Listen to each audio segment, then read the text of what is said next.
Hinalat mga idol sa biyahe ko dahil pa isa-isa lang ang pasahero ko.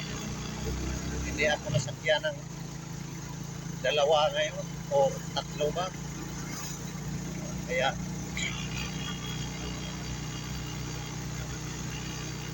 walang swerte eh.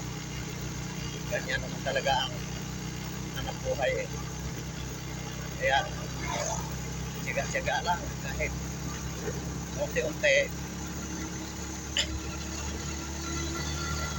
Mas mainam na lang dahil kahit pa paano may trabaho rin nakikita.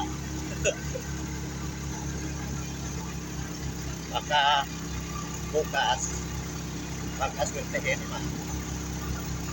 Pag may pasahero dalawa o tatlo, yan, ay may iipon kahit paano sa buong hapon. Dahil siyempre pag isa lang pupunta lang sa gasolina yung bayan niya sa pagbiyahe. Kaya tiyaga lang.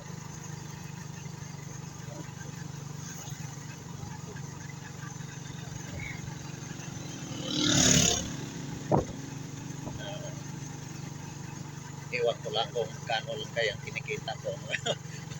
200 lang siguro mahigit. Mga 250 lang yata kinikita ko. Mahigit na lang. Hanggang dito lang ang video ko. Maraming salamat.